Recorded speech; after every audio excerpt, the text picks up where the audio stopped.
արդեն առիթ ենք ունեցել այս նախագծերի հետ կապված խոսել, բայց ճշգրտող հարց տամ կենսաթոշակառուների հետ անկախքին անցնելու վերաբերյալ։ Այս պահին մենք ունենք թիվ քանիսն են դեռևս կանխիկ ստանում։ Կարծում եմ թիվը պետքա փոքր լինի ու ավելի հեշտ կլինի, հա,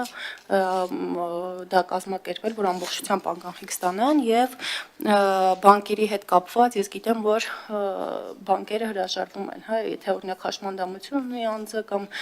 տարիքը թույլ չի տարիքով պայմանավորված անկողնային է, չի բանկից չեն գնում, հա, տունայցելության կամ զանգի միջոցով այս հարցը բանկերի հետ կարգավորվել են թե ոչ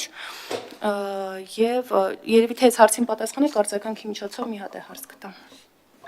Շնորհակալություն, այսօր ունենք 660,000-ից մի փոքր ավել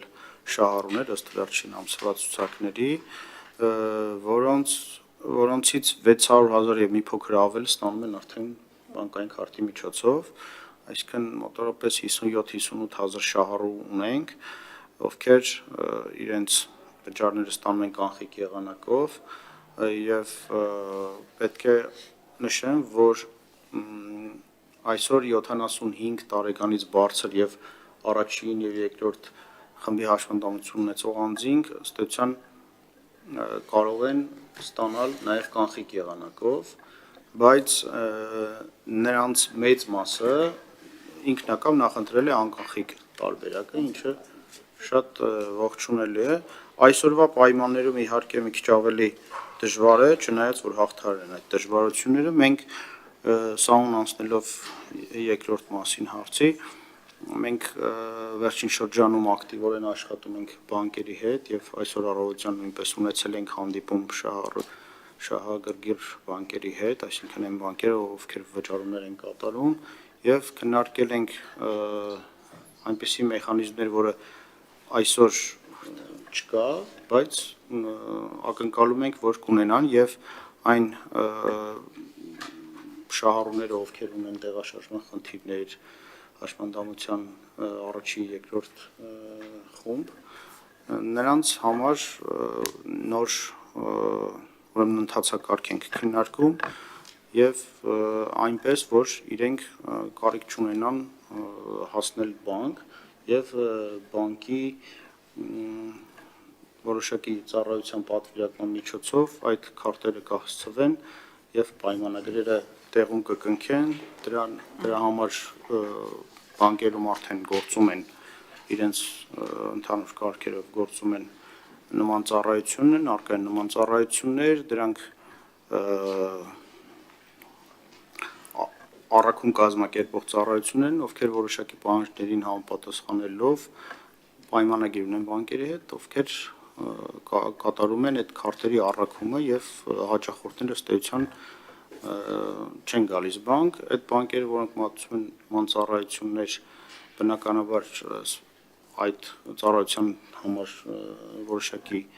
գումար են գանձում հաճախորդից, որտեղ հաճախորդն այդպես ցանկացել, մենք պետք է այնպես անենք, որ այդ ծառայությունը գործի եւ շահառուների վրա որևէ նոր ֆինանսական բեռ չառաջացնենք, բայց քանի որ վերջնական չունենք մեխանիզմը, ես հիմա շատ ավելի մանրամասն չեմ ներկայացնի, տպավորություն չթողնենք, որ այդպես է լինելու,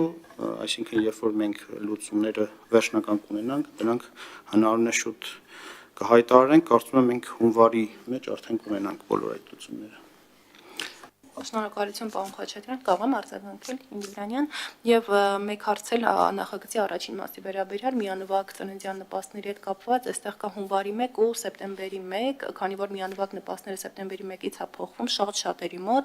թյուրըմբռնում առաջանում, թվում է թե հունվարից մինչև սեպտեմբեր իրենք այն 50,000-ներ ամսական չեն ստանալու, դուրս են մնալու, որտեղ շատ են հարցերով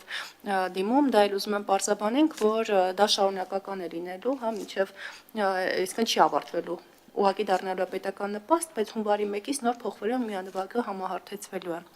Շնորհակալություն։ Մեր հարգելի սիրելի քաղաքացիներին տեղեկացնում ենք, որ երրորդ եւ հաջորդ ծնված երեխայի արդեն նպաստի